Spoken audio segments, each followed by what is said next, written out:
So differentials. Let me give you the quick summary of what you're talking about here, and then we will talk about how you use it in practice. So really the idea of a differential is you're estimating the change in the function value. So let me draw a picture for you. Let's actually do an example. Yeah, but with a picture. So let's say we want to use a differential to estimate or approximate the square root of 27. This is the usual kind of question you're going to get asked if someone's asking you a differential question. And so the idea here is, well, we're going to let our function f of x be the square root of x. And very generally, whenever you're doing this kind of process, whenever you have a square root of something or something raised to a power or a log of, we don't do logs yet because we're not there yet. But if you have some function of a number, you take that number and you just replace it with x.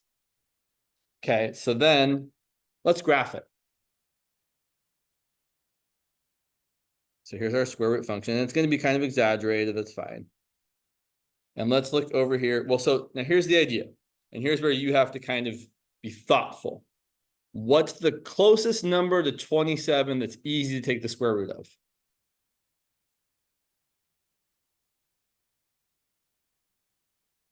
Square root of 25. Thank you. Square root of 25 is 5. The easy way to find it is just to start finding square numbers. 1 squared is 1, 2 squared is 4, 3 squared is 9, 4 squared is 16, 5 squared is 25. Let's check one more. 6 squared is 36. 25 is the closest number to 27. So we typically label that number A. So our A value is going to be 25. It's the nicest thing you can plug in that, I should say, it's the closest thing you can plug in that is nice. All right, so here's my A equal to 25. And hopefully my picture is going to display this pretty well. And my f of A value, which is the square root of 25. Okay, now here's the idea. We want to be able to estimate the square root of 27. So if I actually plugged in, I'm going to kind of go farther away, even though I know it's close. If I actually wanted to plug in 27, graphically, here's the value of the square root of 27. It's this y value right there. I was like, let's zoom in, but let's not. Actually, I can actually use this. Maybe I'll just use the zoom in function. Let's see how well that works. Nope, that's not going to fly. Okay, sorry. Can I get back? Nope. Are we stuck forever? Okay. So I want that y value, but it's hard to find. So here's what we do instead. At the place where it's easy, we're going to find the tangent line, which we know how to do. We've spent time finding tangent lines. So we're going to find the equation of the tangent line. Okay, now here's the idea. Watch this for a minute. We're going to say, well, instead of finding this difference here, which is the change in y from here to there, we call that delta y, we're going to find this difference here, which we're going to call dy. Or df, sorry, I started using y's instead of f's, but that's pretty typical. So dy is an approximation of delta y. Dy is the differential. And dy approximates or estimates the actual change delta y.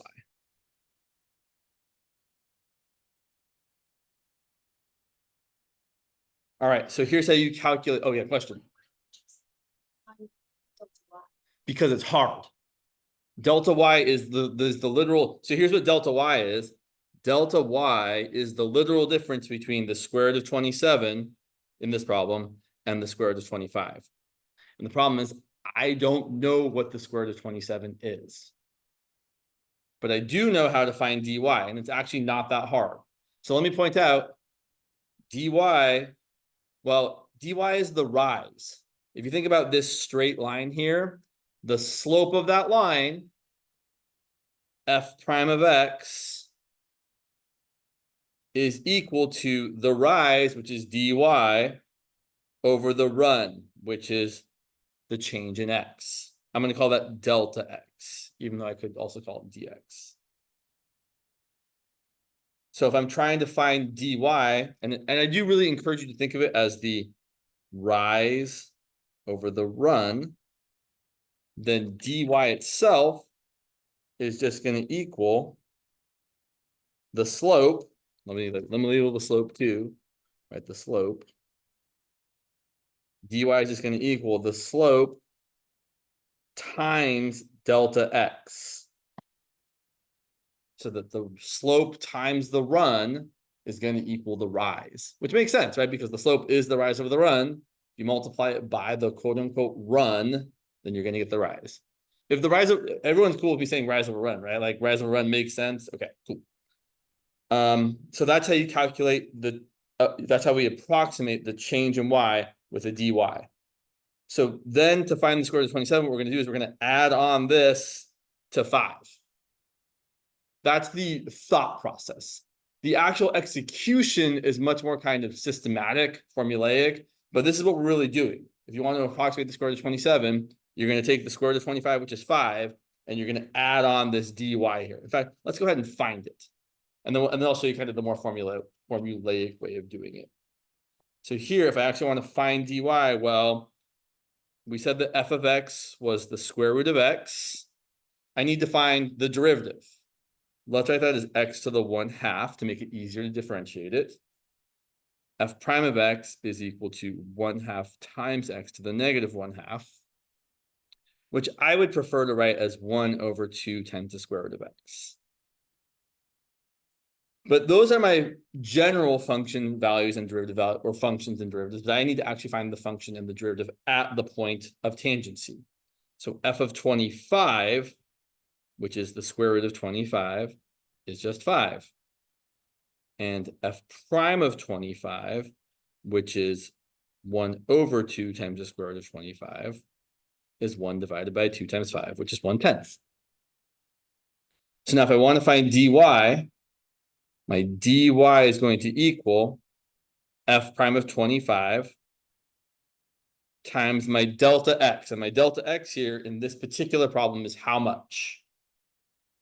How much did x change when we went from here to here? Right, it's not a trick question. It's just 2. I'm going to write that it's 27 minus 25, but yeah, it's just 2.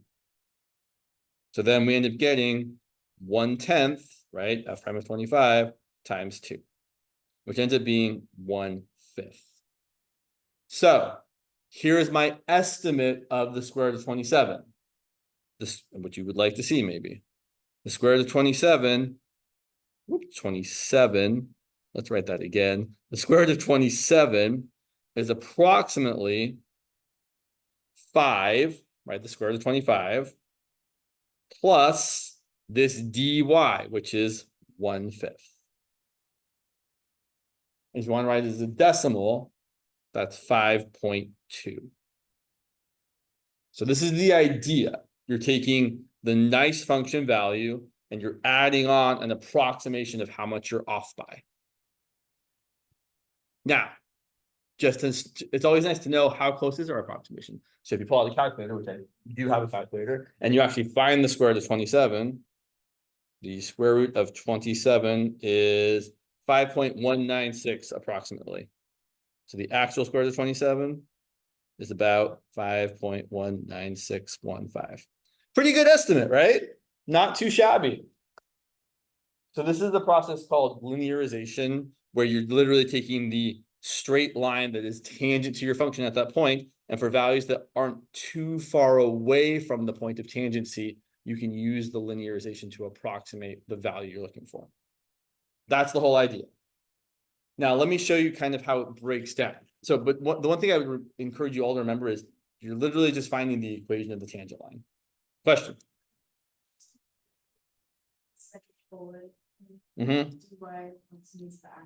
Change delta y. Good call. Yeah, that word is not easiest to read. Okay.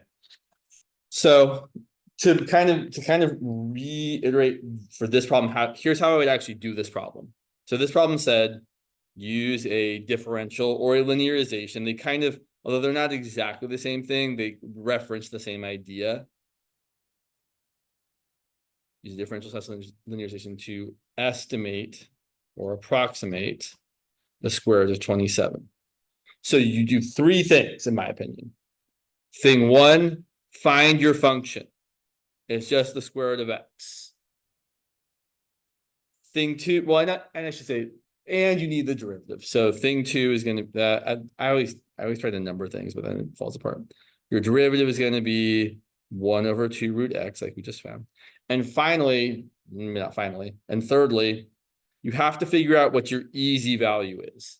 The number that is closest to the number you're trying to plug in that is evaluate the function at. And in this case, we all decided it was 25. If it was a cube root, I would just start looking at cubic numbers. Here it wouldn't be a good example because 27 is a perfect cube. All right, so then for the function square root of x, we want to find the equation of the tangent line. To do that, we need a point and a slope. Our point is, well, if I plug in 25 for x, f of 25 is the square root of 25, which is 5. So our point is x is 25, y is 5. Our slope is going to be 1 over 2 times the square root of 25, right? I'm just plugging in 25 for x in my derivative. I should have written f prime of 5, which f prime of 25. Great. We've got a point and a slope to find the equation of a line. If you have a point and a slope, we just use the point slope formula. It's going to be y minus y1 equal to 1 over 10 times x minus x1. And then we isolate y. So we rewrite this as y equal to 5 plus 1/10 times x minus 25.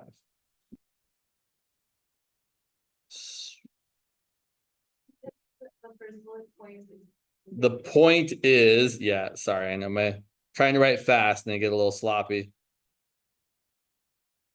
So we got a point, we got a slope, we can write the equation line. Now, for some reason, someone has decided that we like to label these differently. So I'm thinking of this as y minus y1 equals my slope times x minus x1. Or when I go to here, y equal to y1 plus your slope times x minus x1.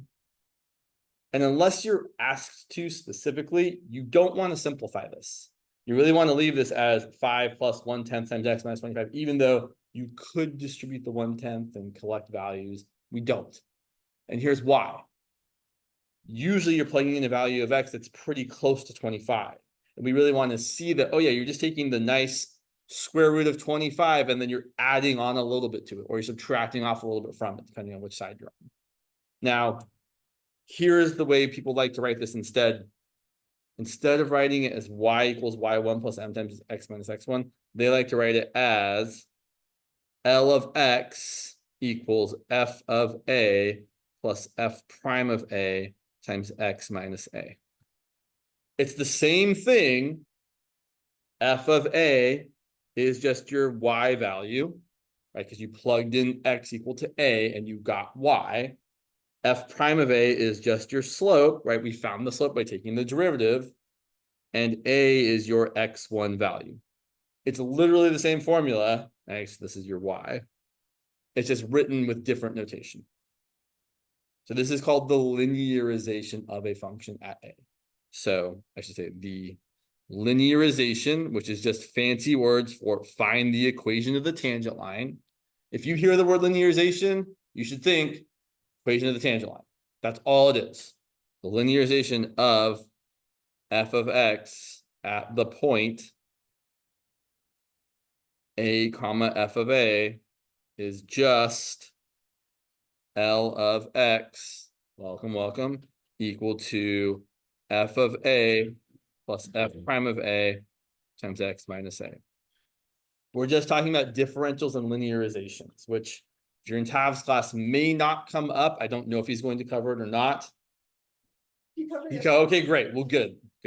I figured he probably would, but sometimes people run out of time at the end of the quarter. And so I was just saying that usually the only thing we really typically, and that's not entirely true, most of the test type questions for linearizations or differentials are something like, for example, estimate 1.03 raised to the 7th power using a linearization.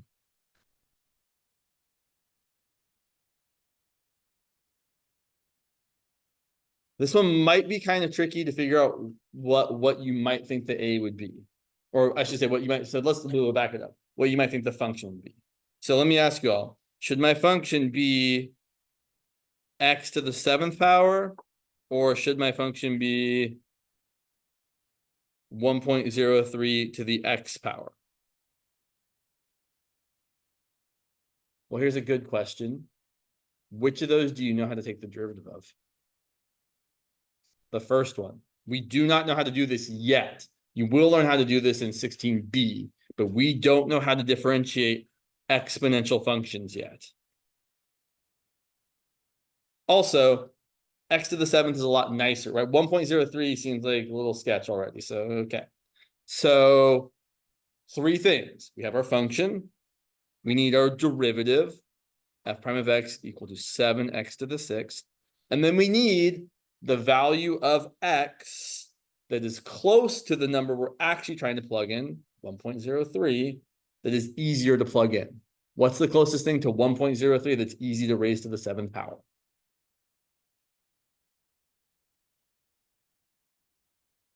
1. It should be, the answer should be usually fairly obvious. You're like, well, what's an easy thing that's close? Oh yeah. Like if someone writes something 0.03, the something is usually the number. So if I do like 5.03, even though 5 to the 7th isn't easy, it's not an impossible calculation. So here our A value is 1. And then I would also recommend writing out what f of A is. Well, f of A is going to be f of 1, which is 1 to the 7th, which is 1. And f prime of A as well is 7 times 1 to the 6th, which is just 7. Not 7 to the 6th, right? It's 1 to the 6th is 1. 1 times 7 is 7. So then we're going to take all of this and we're going to plug it into the linearization formula. We're just going to, and I honestly, if I was doing this on the test, I might write this formula down again if it wasn't given to me. Sometimes people like to give you this formula, sometimes they don't. Again, if you don't remember it, just say to yourself, equation of the tangent line. And then, so like you could do this, but if you don't, in fact, if you don't remember that, you could be like, oh, I know it's going to be y minus the y value equals the slope times x minus the x value. That'll also get you there. Let's do it this way first, and then we'll talk about it this way. So L of x is f of a, which is 1, plus f prime of a, which is 7, times x minus a. And a is also 1. Again, you could multiply this out and simplify it. I do not recommend it. It's not usually helpful. I will point out, though, if we saw it the other way, you would have exactly y minus f of a, which is 1, y minus the y value, equal to the slope times x minus the x value. Same equation, I just have isolated y and called it L of x. Right, this gets you right to there if you just add 1 to both sides and replace y with L of x. All right, so now we're not done yet. We have found the linearization, but then we have to use it to estimate 1.03 to the 7th power. So here's what I want to point out. This linearization is an approximation of, or I should say, is the tangent line of this function, x to the 7th. So what we're really saying here is f of x equal to x to the 7th is being approximated by L of x, which is equal to 1 plus 7 times x minus 1. Now, I'm going to show you the graph too in just a second here because I think it's nice to see. So then, what number do I want to plug in for x? Good question. Well, we're trying to approximate what raised to the 7th power. What's the beginning question say? Estimate what? Right. So x needs to be 1.03. So f of 1.03 is equal to 1.03 to the 7th, which we're not actually calculating. And then it's going to be approximately L of 1.03, which I then plug in 1.03 and look, we get 1 plus 7 times 1.03 minus 1. This is why you don't want to simplify this beforehand, because 1.03 minus 1 is just 0.03. And 0.03 times 7, well, 3 times 7 is 21. So 0.03 times 7 is 0.21. So we get 1.21. And that is approximately 1.03 to the 7th power. Let's look at the calculator to see how good we did. Again, not at all necessary, but it's kind of nice just to know, is this really good or not? 1.229, okay. Oh, so you can't really see that at all. 1.229, pretty good. I mean, not perfect, but decent. Here's what's going on graphically. Back to, did I still have the Desmos there? Yeah, cool. So if we turn those off. So here is, oh, maybe not. So if I graph f of x equal to x to the 7th, and we're zooming way in here, right? Because we're at 1.03. So we're about like right here-ish. And then here's our tangent line that we just found, our linearization, which was, let's call it L of x. Oh, sorry, he doesn't like that I'm using the same name for different things. That's fair. L of x was 1 plus 7 times x minus 1. No, I don't want to add a slider for L. Yeah, okay, cool. Okay, clearly that, oh, I didn't have an equal sign. There we go. So if we look here, right, there's your tangent line at the point 1, 1. The x value is 1, the y value is 1. And then what we're doing, and it's really kind of hard to see the difference here, but if you plug in, right, can I plug in 1.03? Good question. No, that's not gonna, there's got to be a way to do this, but I'm not seeing it at the moment. So if we look here, right, we can see they're very close to each other, and the difference is not right. The difference was about 1/100th. So if we zoomed way in, I feel like there's a way to do this. When you click on one of them, you're like, I want 1.03, but right. I mean, they're very close to each other. Sorry, and I'm getting a little too in the weeds here, but okay, there is some separation finally. I guess I know it's going to be 1.2 something. So there we go. Right, there's when x is 1.03, so close. There we go, right there. There's your function, your linearization value is 1.21, like we found, and our function value, which I need to scooch up just a little bit here, is going to be, steady hand, 1.2299. So right there's a small amount of difference there, and that's what we are seeing when we do this linearization process. So you don't have to know all of like the machinery behind it, but it's good to see it. But as far as executing a problem like this, it totally boils down to just, can you find the function? Can you find the derivative? Can you find the easy point close to what we're plugging in? And then can you throw it all into the equation of the tangent line? Questions about any of this before we do one more example?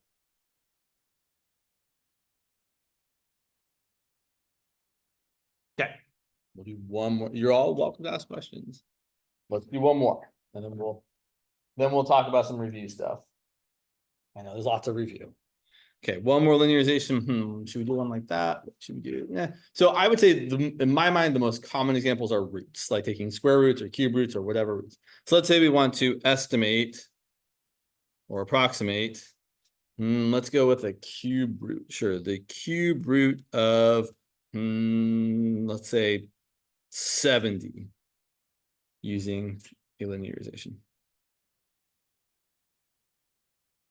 Okay, so I want you all to do me two things. I want you to write down the function, and then I want you to find its derivative. So instead of the cube root of 70, your function should be the cube root of, right. And then find the derivative of that.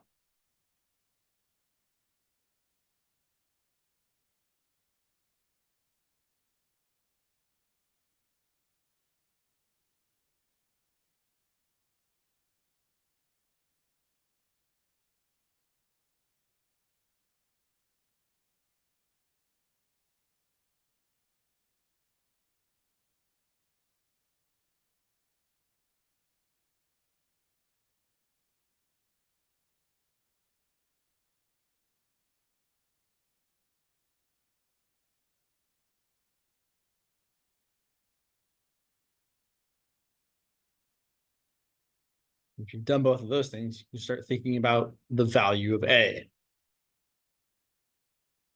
I have a foolproof method of finding it.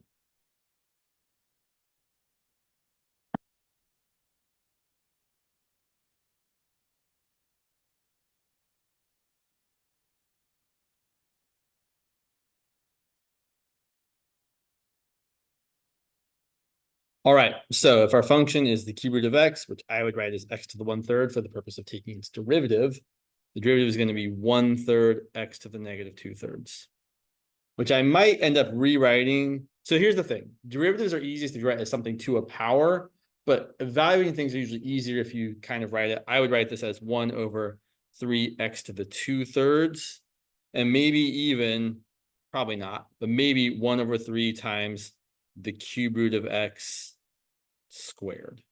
That might be a step too far, but we'll see.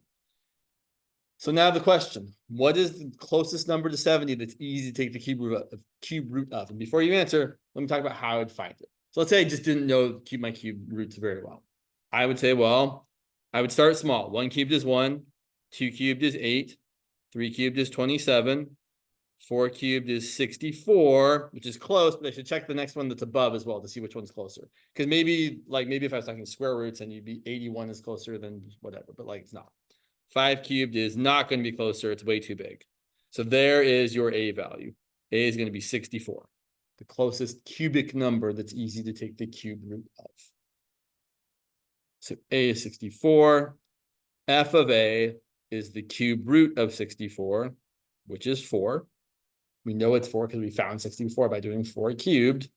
And F prime of A is 1/3 times 64 to the 2/3 power. When you do 64 to the 2/3, that's why I wrote it like this. You should do the cube root first and then the squaring second. The cube root of 64 is 4. 4 squared is 16. So you're going to get 1/3 times 16, which is 1/48. And then we throw it all into our linearization or equation of the tangent line. So L of x is going to be the y value plus the derivative times the difference in the x values, or f of a plus f prime of a times x minus a. Every example I've done, unfortunately, the x value we're going to plug in has been larger than the place we're plugging it in, but I could have asked what's the cube root of 60, and we still would have used the same number, but then 60 minus 64 would have been negative over here, which makes sense because it should be less. In fact, we'll do that. We'll add that on here in a second. So L of 70. I should write out the actual values before I start plugging things in. So L of x is going to be f of a, which we said was 4, plus f prime of a, which is 1/48 times x minus 64. And then we're going to plug in the value that we're trying to approximate. So the cube root of 70 is approximately L of 70, which is equal to 4 plus 1/48 times 70 minus 64. And if I was strapped for time on an exam, I would leave it like that and come back to it later if I had a chance. Because doing that shows that you know what you're doing. The rest is just doing some arithmetic to simplify your answer, which is not worth as much credit as displaying your knowledge. But if we had to simplify it, before plus 1/48 times 70 minus 64 is 6. 6/48 reduces to 1/8. I would write this as 4 plus 1/8 I really don't think it's valuable to write it as as an improper fraction. Like you could write this as 32 plus 1/8, but I don't find that particularly. I think this is a nicer way of writing it, unless someone says you have to write it like that. Or you could write it as a decimal, which would be 4.125. Right? Yeah, 125. And you can check to see on your own calculator what the cube root of 70 actually is, and it's probably pretty close. Just as an additional question here, what if we had said we also want to approximate the cube root of 60? Well, 64 is still the closest number to 60, so we would still use the same linearization. Now, let me ask everybody, do we expect the cube root of 60 to be more than 4 or less than 4? Less, right? Because, right, cube roots, just like most roots, are increasing functions, right? You plug in a bigger number, you get out a bigger number. So when you plug in 64, you get 4. If you plug in a smaller number, you're going to get out a smaller result. And we do.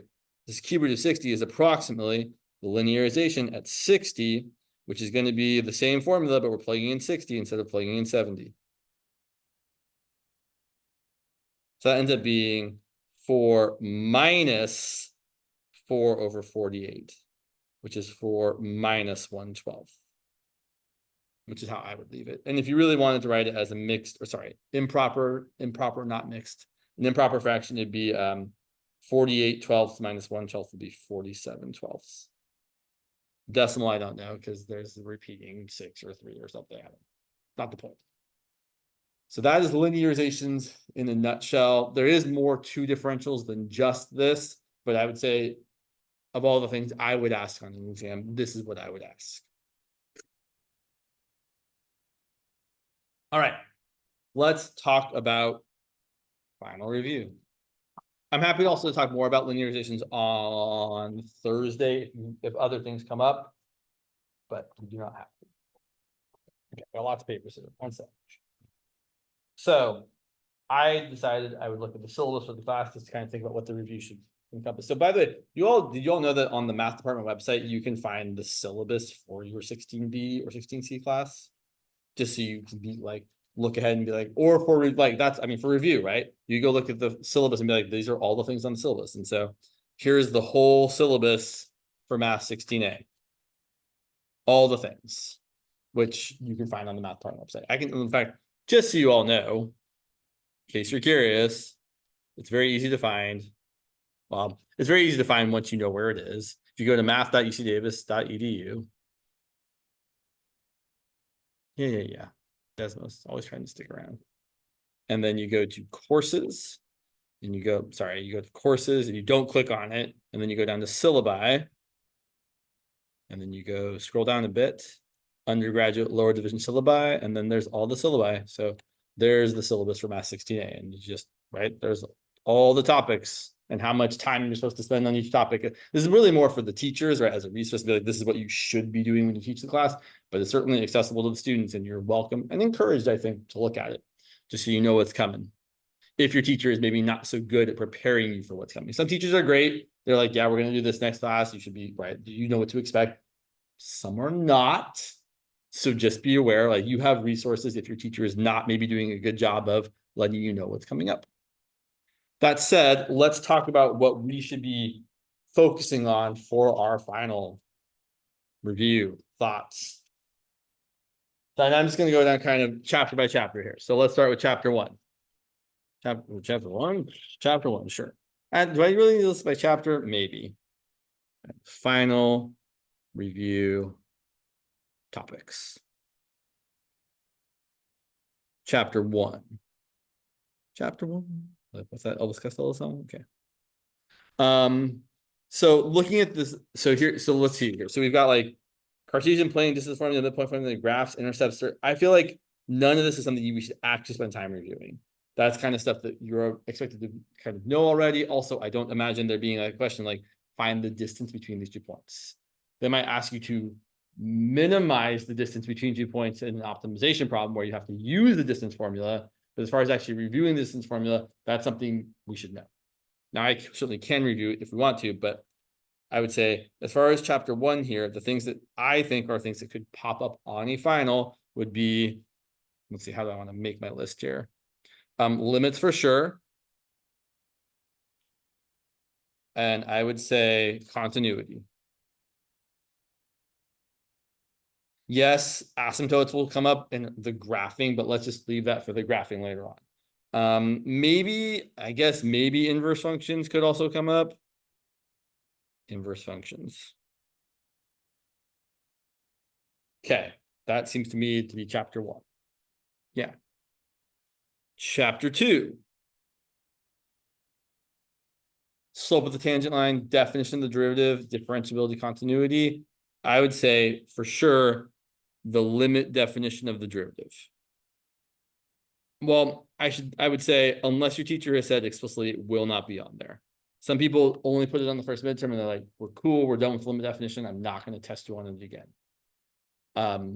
Usually people are fairly explicit in whether or not that's going to come up on your final, but you should ask, or hopefully he will say, or she will say. So limit definition of the derivative, and then the derivative rules, which by now we all know by heart, I would hope, right? So we have the power rule, the product rule, the quotient rule, the chain rule. And then there's like 2 other rules that we don't really talk about, but we do use all the time. The constant multiple rule, where constant multiples just hang out, right? Like when you take the derivative of 5 sine of 2x and you get 5 times cosine of 2x times 2. That's the constant multiple rule in action. That 5 is just hanging out. It's a constant multiple of a function that we're differentiating. It also happens when you use the power rule, right? The derivative of 6x to the third. I know you all want to say it's 18x squared, and it is, but I'm really thinking of 6 times 3x squared. There's the constant multiple rule again in action.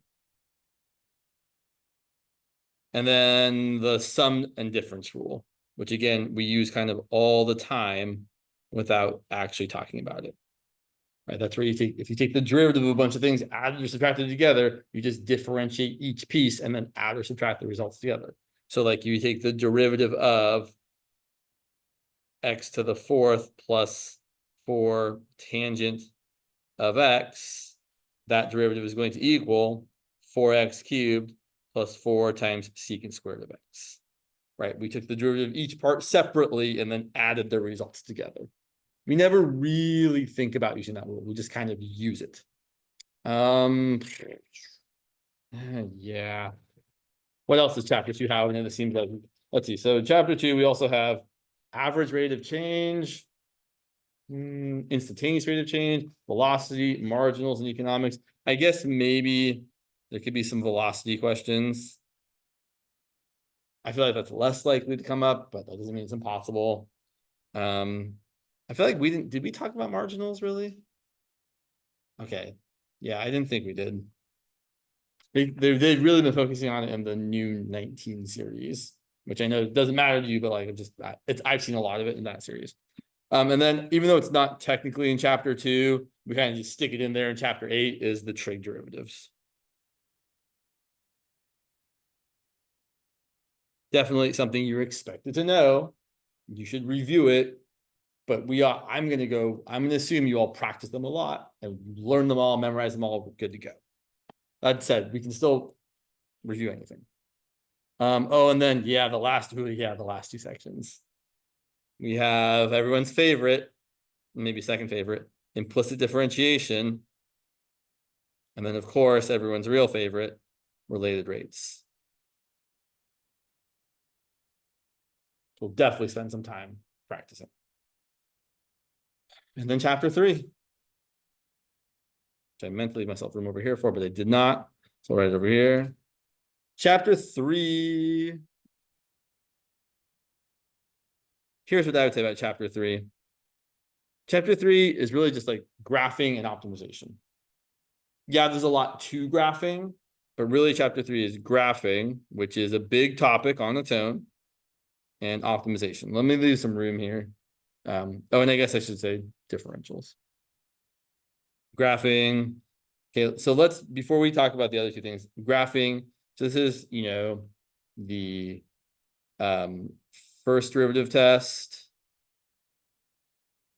and increasing, decreasing. Second derivative test, concave up, concave down. What else? Relative extrema, inflection points. Oh, and I guess you could say asymptotes as well. When I think about graphing, these are all the things that kind of combine into helping us draw the best graph we can. Yeah. And I should say for asymptotes, limits definitely do come back into play here. And we'll talk a little bit more about how you might find an asymptote using limits, or at least pretend like you found the asymptote using limits. And then there's, of course, optimization, which again is also everyone's favorite.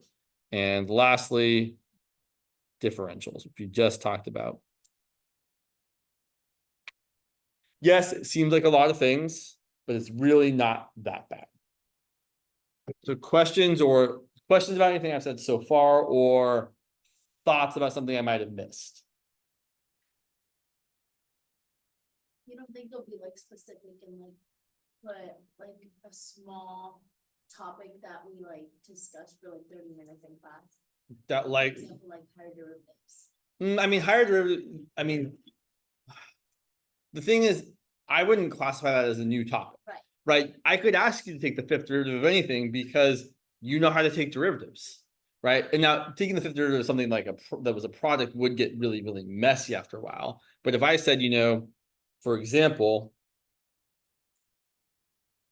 find, and here's the notation for it, I could either write it as f5 of x, right? When you go higher than 3, we start writing the derivative number in a little parentheses as a superscript, or d5f dx to the fifth of f of x equal to, I don't know, 7x to the, let's not make it too, I picked, numbers gonna be terrible, sorry.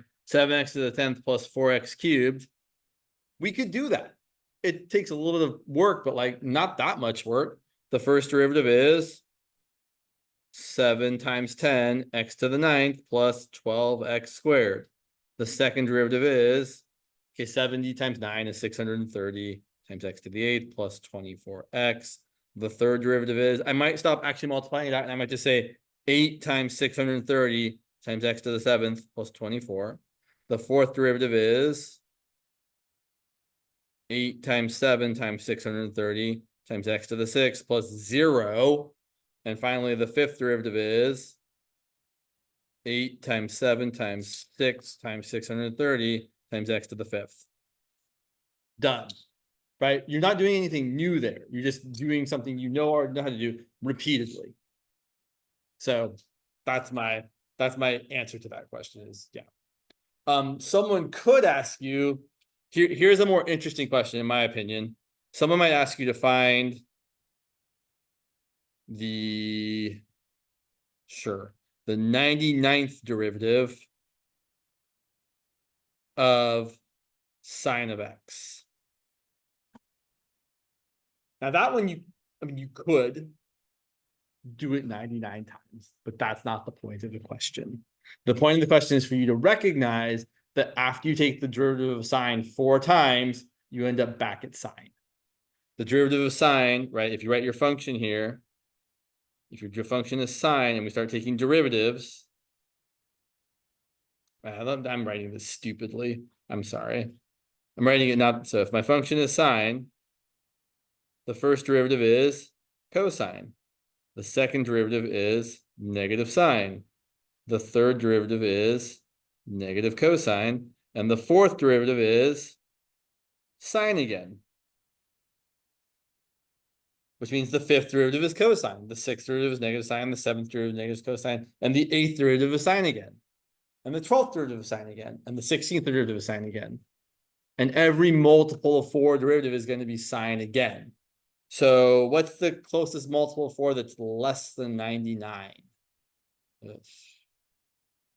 don't know, 99 divided by 4. 4 goes into 9 2 times. 2 times 4 is 8. Subtract 1, 9. 4 goes into 19 4 times. 4 times 19 is 4 times 4 is 16. So it looks like if I do 24 cycles of 4 derivatives or 96 derivatives, I'll be back at sine. So if I do 96 derivatives, I still have 3 more to go. So this is going to be the same thing as the third derivative of sine of x. Right, I did 96 derivatives, I got back to sine, and then I have to do 3 more derivatives. Okay, well, the third derivative of sine is negative cosine. I don't know if a question like this will come up, but this is an example of a question people like to ask for really a lot of repeated derivatives because it's one where things don't get way out of hand. A slightly different take on this question, which I kind of like, is let's say I wanted to find the, sure, let's do that. Let's say I want to find, I wrote the wrong notation, sorry. Let's say I wanted to find the, sure, the 49th derivative of cosine of 3x. So we know that after 4 derivatives, you're going to get back to cosine of 3x, except when I take the first, so if my function is cosine of 3x, what's my first derivative going to be? Of times, right. What's my next derivative going to be? Negative cosine of 3x times 3 times 3. My third derivative is going to be positive sine of 3x times 3 to the third. Because every time I take a derivative, I'm applying the chain rule and multiplying by the derivative of the inside, which is always going to add on another 3. So then if I take the fourth derivative, I'm going to get back to cosine of 3x, but I'm going to have a 3 to the 4th. So every time I take 4 derivatives, I get back to cosine, but I'm going to have another multiple of 3 to the 4th. So I'm going to do that 48 times. And I said this is 49, but 48 times will get me back to where I started, because 48 is a multiple of 4. So if I say that this is, let's just say the 48th derivative of cosine of 3x is going to be cosine of 3x times 3 to the 48th. Because I know that every 4, and 48 is a multiple of 4, it's 12 times 4, gets me back to there. And then finally, if I want to do one more, then the 49th derivative of cosine of 3x. Well, if I take one more derivative of this, right, I should just write that it's equal to the derivative of cosine of 3x times this constant. That's going to be negative sine of 3x times one more 3. I like this variation of this problem. If I was asking a question like this, I would probably ask it like this. Yeah. Why does 3 act like a constant and we don't say that the derivative of 3 is 0?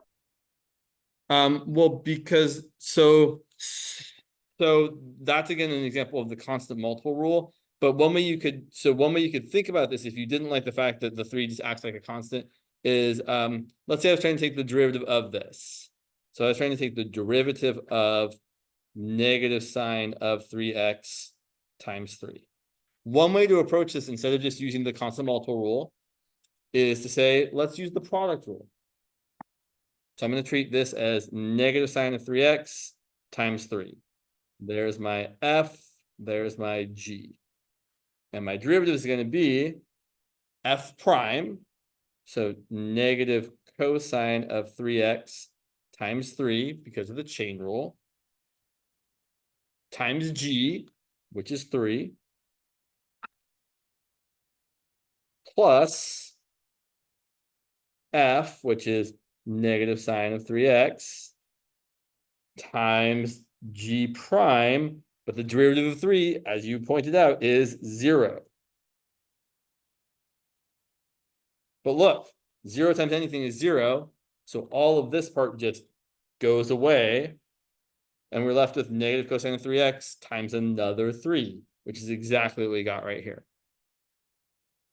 So that product rule application of this does show you that you really are just getting the constant multiple rule, right? We took the derivative of the function part and we multiplied it by the constant multiple that was just hanging out. That's why it works that way. Okay, enough about repeated derivatives. So let's see, what time is it? Okay, it is almost 10 o'clock. We have 20 minutes. All right, so let me think for just 1 second here. There's lots to review, right? The plan for the rest of this week. So my plan for myself is to write a practice final for you all to have. I imagine, well, I know that. So actually, one other thing, I will take all the practice finals that Temur Galiava has posted, because she's posted like 3 or 4 because they're her old exams, and I will post them on our Canvas so you will have access to them as well. Because even though they won't be exactly the same content or style as Tav's exams, they're still a good place to study from, especially if you're taking her exam instead of Tav's exam. And then, sorry, not to call you out, but like, it's not a big deal. She's taking a different exam because you got to go on a trip, which sounds great. It's a lovely trip. And I will also try to write an exam after Tav hopefully posts his soon to kind of be similar in style to his. I've got some other practice exams as well, and words, study review, study guide, whatever you want to call it, which is like just more problems that wouldn't really be too much content for a final exam, but kind of has everything you might want to think about practicing. So I'll post lots of things. I'll probably try to print some of them out and bring them to class on Thursday. I don't imagine actually going over them in class is the most useful use of our time, because I plan on posting things that also have solutions available, so you can look at them and look at the solutions after you've tried them and then work on those. I think the best use of our time is probably to talk more about, I feel like the things people really wanted to see me talk about were optimization, related rates, and graphing. Like from whatever is, and maybe limits too, because limits come from graphing. Those are the things I feel like people wanted to talk about the most. If there's other things you really, really, really want to see in class on Thursday, let me know. You can certainly talk about them. For the last 20 minutes here, let's talk about, I don't know, which of those 3 do you want me to talk about? You know, they say the squeaky wheel gets the grease. You guys, do you know that saying? It means whoever speaks up gets what they want. The squeaky wheel gets attention. Related rates? Related rates it is. Okay. Let's see. I definitely got some related rates problem here. Sure. All right. Let's start off with a relatively straightforward one. Related rates. That said, we will definitely try to spend some of our time on Thursday talking about graphing and optimization. But I will point out, especially graphing, the problems take a while, right? Because there's just so much to do with them. So we can only do a couple of them because they take up a lot of time. Related rates. So let's see what we got here. Yeah.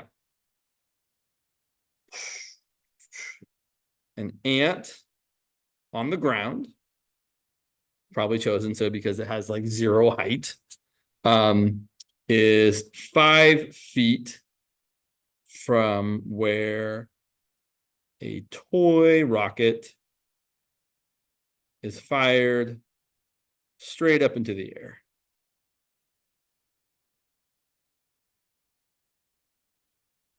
At a rate of 2 feet per second. Part A, how fast?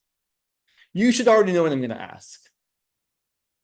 How fast is the distance from the ant to the rocket increasing at some moment in time? The only thing you don't know, or that you shouldn't be able to guess, is at what moment in time.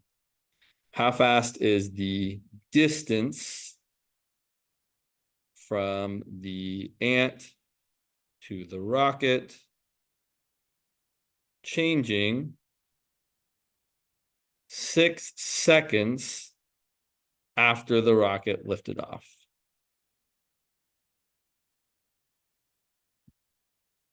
Cool. Let's draw a picture. I will point out this problem is from one of the final reviews I'm going to post, but sometimes we use what you got. So here's our picture. We've got the ant right there on the ground. We've got our rocket right here. And it's going to go up.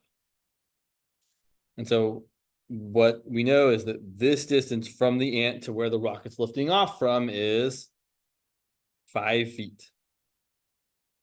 What we want to know is how fast is the distance from the ant to the rocket changing some moment later. So the unknowns in this picture are how high the rocket is. I would call that H or Y. Any letter you want is fine. Y is pretty typical. And the distance from the ant to where the rocket is at any time, I'm going to call that Z or D. D I usually don't choose, but whatever. But definitely things that are changing should get variable names, but you shouldn't call this X down here, right? It's not changing, so we should just call it the value that it always is. It's 5 feet, right? The distance between the ant and where the rocket is lifting off from is not changing. Although I've seen interesting problems where they also have the ant walking towards the rocket, and then it makes it a little harder. We're not doing that here. After you've got your picture, then we want to identify what's changing. Okay, so we know that Y is changing, and Y is changing in that dy dt is equal to how fast the rocket is moving, 2 feet per second. We also know that Z is changing, the distance from the ant to the rocket. It's increasing, in fact. So dz dt, the rate of change of the distance between the ant and the rocket, is the thing we are trying to find. In most related rates problems at this juncture, there'll be one rate of change that you are aware of, that you know the value of, and one rate of change that you're trying to figure out. That is usually the setup, not always, but most of the time. Part 2. We have to find an equation relating those variables. For triangles like this, it's usually some sort of either similar triangle situation or Pythagorean theorem situation. Here, since I don't see another triangle to be similar to, it's probably Pythagorean theorem. And that is definitely a right triangle, right? I didn't draw the little right thing here, but it's definitely right. So my Pythagorean theorem is going to be that 5 squared plus what squared equals what squared? What should I be adding to 5 squared? Y squared. Thank you. Yes. Equals Z squared, right? The hypotenuse side always goes on its own. The other two legs get squared and add together. And then don't do any simplifying. Not that there really is any to do here. After you find the equation, unless there's too many things, specifically if you have a cone, there's usually too many things. There's like a radius and a height in the cone equation. We usually only want one of those. So if you've got a cone, there's usually more work to do. If you don't have a cone, you can usually just differentiate both sides. What's the derivative of 5 squared? Everybody. 5 squared is equal to 25. What's the derivative of 5 squared? 0. 0. The derivative of y squared, okay, remember it's related rates. The derivative of some stuff squared is 2 times your stuff times the derivative of your stuff. When you're doing related rates, the rates you have, the rate you know, and the rate you're trying to know should show up when you differentiate both sides. On the right-hand side, the derivative of z squared is 2 times z times dz dt. And then lastly, we plug in and solve. So now we're going to plug in, but there's nowhere to plug in time equal to 6 seconds. Which is true. There's nowhere to plug in time equal to 6 seconds. That said, we can figure out what z and y have to be if we know 6 seconds have elapsed. So if dy dt is 2 feet per second and 6 seconds have gone by, how high is the rocket after 6 seconds? And it's going at 2 feet per second. 12 feet high. So at 6 seconds, y is going to equal 12. And then we could find z by using the Pythagorean theorem. So we know that 5 squared plus 12 squared equals z squared. Now, a 512 hypotenuse is a very standard Pythagorean triple. The third missing side is 13. A 5, 12, 13 triangle is one. After you, so what's everyone's favorite right triangle? What are the side lengths? Thank you. 3, 4, 5 is everyone's favorite, right? That's 3, 4, 5, 3, 4, 5 every all day long. Maybe your second favorite might be multiplying that by 2 and getting 6, 8, 10. But after those two, the next favorite right triangle that people like to use in problems like this is the 5, 12, 13 right triangle. So if you see that the base or that the legs are 5 and 12, you can be confident that the third side is going to be 13. You can also do the work, right? 5 squared is 25, 12 squared is 144, 25 plus 144 is 169, and the square root of 169 is 13. So great, now we have all the things we need. This is often a step you do have to do because sometimes they try to make it like this. So we're going to have 2 times 12 for y times dy dt, which was also 2, equal to 2 times 13 for z times dz dt, which we're trying to find. And maybe I should have divided both sides by 2. We can certainly divide both sides by 2 now and cancel a 2 here and a 2 here. So finally, dividing by 13, we get dz dt equal to 24 divided by 13. I don't think you should write any units in any of this until the very end, right? I wrote units up there. Dy dt was 2 feet per second. Okay, fine. But like, don't write units in your problem. But at the very end, ask yourself, okay, well, z is a measure of length. So its rate of change should be length per unit of time, feet per second. If we were talking about an area instead, our unit should be feet squared per second. If talking about a volume, it'd be feet cubed per second. Cool. What time is it? Okay, we got 10 minutes still. Questions about that before we do one more problem? Oh, there's a part 2. We'll do the part 2. The part 2 is always, like, for these kind of problems, is a question I always like to ask, which is to find how fast the angle of elevation is changing, which I feel like is always a little bit harder for people because it does involve trigonometry or using trig functions. So part B here, how fast is the angle of elevation changing at the same moment?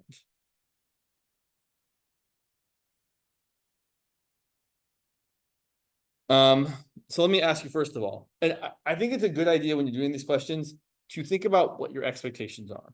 So if the rocket's going up and up and up, and the angle of elevation is the angle, right, from the ant looking at the rocket, do we expect the rate of change of the angle of elevation to be positive because it's increasing or negative because it's decreasing? Is that angle getting bigger as the rocket flies up, or is that angle getting smaller as the rocket flies up? Bigger, for sure, right? If you like tilting your head back, the angle between you and the ground, or the angle between what you're looking at and the ground, is getting larger and larger and larger and larger and larger. So we definitely expect a positive rate of change here. But I say that question is more important when the answer is negative, right? If something looks like it's decreasing, then you should expect your answer to be a negative rate of change. All right, so which is more like which comes up more in the problem where, like, if the plane is flying overhead and you're talking about your angle of elevation as the plane flies away, if you're looking further and further, your angle of elevation is decreasing because as it goes further away, you don't look up as much to see where the plane is at. So let's see here. So now we need an equation relating, I should say, okay, first, what's changing? So we still have dy dt equal to 2 feet per second. It is true that dz dt is 24/13 foot per second, but usually you don't want to use the thing you found in part A. It's not that we couldn't, it's just that we don't need it, and the number is kind of gross. But we do want to find what d theta dt is. So my goal would be to write an equation involving theta and y, and preferably not z. So what trig function of this angle involves that side and not that side? Well, which sides are involved here? Certainly the opposite. And which other side am I going to have to use? Not that one. This one. Which is the right. And what trig function? Tangent? Yeah, say that one more time. Tangent? Exactly. Yes, tangent. You could also use cotangent, but tangent is perfectly fine. So I would say yes. Tangent of theta. It's really important that you write the angle there, right? Don't just write tangent with nothing after it. Tangent of theta is going to be y divided by 5. Before I differentiate both sides, I would make the choice of not having any denominators. I would rewrite this as 5 times tangent of theta equal to y. It would be perfectly fine to not do that, but I want to point out, if you take the derivative of y over 5, you should think of it as 1/5 times y. So the derivative is just 1/5 times y prime. All right, let's differentiate both sides. Constant multiple rule, right? The 5 times tangent, the 5 is just going to hang out. All right, everybody should know the answer to this question. What's the derivative of tangent of theta? Awesome, secant squared of theta. What had I better multiply by? Not quite. Chain rule. It's not the stuff inside, it's the derivative of the stuff inside. D theta dt. Equal to, okay, here's the maybe harder question. What's the derivative of y? I just said the answer in the question. What's the derivative of y? It's the derivative. dy dt? I know it sounds dumb, but it really is. If you're just doing the derivative of your variable, the answer is literally the derivative of your variable. The easier, I don't think it's easier. The more kind of formulaic, but I think like not great thinking way of doing it is to say, whenever you take a derivative of something, you just multiply by theta prime or y prime. So you could say the derivative of y is 1 times y prime, or dy dt. The derivative of tangent of theta is secant squared theta times d theta dt. You just always, whenever you're doing the related rates problems, always multiply by the derivative of your variable at the end because of the chain rule. I don't like saying it that way because it's not how you really want to think about it, but it does work. Okay, lastly, we need to plug in. Ooh, geez, all right. Well, we know that dy dt is 2, but what about secant squared of theta? We're going to go back to our triangle. So our triangle, at the moment of 6 seconds after liftoff, the height was 12 and the hypotenuse was 13. Secant is not something I remember which side over which side, but I do know that secant is the reciprocal of cosine. I know that cosine of this angle is adjacent over hypotenuse, which is 5 over 13. So I know that secant of that angle is the reciprocal 13 over 5. You don't have to do it this way. This is just the way that I have always remembered it. So then if I want to find secant squared, it's going to be 13 squared, which is 169, over 5 squared, which is 25. So now when I plug in, I'm going to get 5 times 169 over 25 times d theta dt, which is what I'm trying to find, equal to dy dt, which was 2 feet per second. I know that 5 and 25 both have a factor of 5, so I'm going to cancel a 5 here and a 5 there. And then I'm going to, I could divide both sides by 169 over 5, but I would rather multiply both sides by 5 over 69. So d theta dt equal to 2 times 5 over 169, which is 2 over 1 times 5 over 169, which is just 10 over 169. Okay, here's the hard part. Well, one of the hard parts of this question. What are my units? What's my time unit? Minutes, seconds, hours? Yeah, seconds. What's changing here? Well, but the what of elevation? The angle of elevation. And how are we measuring that angle? You have two choices. One of them is definitively wrong. You can use either. How do you measure angles? What units do you measure angles in? Radians or degrees. And which one is the right choice? In calculus, it is always radians is the right choice. Because radians are a unit without dimension. I don't want to get too involved in it, but just know that whenever you're finding an angle of elevation rate of change, it is always radians per unit of time. That is the easiest way to remember what to do. So the angle is increasing very slowly. All right. It is 10, 18, 19, close enough that we shouldn't do another problem. So Thursday, we will review kind of whatever you all want. My plan is to come with specifically optimization, graphing, and maybe more related rates problems. If there are other things you want to see, you can let me know. I'll probably try to throw in a couple of limits as well, because I feel like we might want to know about limits. But I will also, I should say, before any of that, I will definitely look at whatever practice materials are posted and see what kind of things are being asked, because hopefully most of your teachers are writing practice exams that are reflective of what they're actually going to ask on their final. And if there aren't a lot of if there aren't questions about the limit definition of the derivative or continuity or whatever, we probably can, I don't want to say forget about them, but not focus as much on them. That doesn't mean they couldn't show up.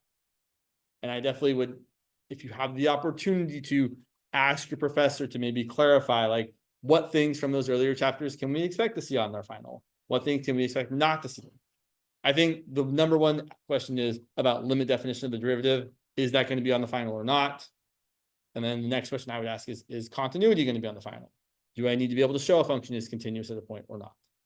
I would probably say no to if I was writing a test, I would say no to the first one. I would not put a limit definition of the derivative question on the test, but I definitely would ask a continuity question for sure. I would. But that's me. I don't know what your professors are going to do. You can ask them. It is okay to ask them, especially Tab. He's very responsive. He will try to give you a measured response. He'll try to say yes or no or whatever is appropriate. I don't think he'll be like, no, I'm going to keep it a secret. That's not the vibe I get from him. So definitely ask. What's the worst thing that happens? They say, I'm not going to tell you. Well, nothing changed then. You're not worse off than you were before. All right, everybody. I'll see you all on Thursday.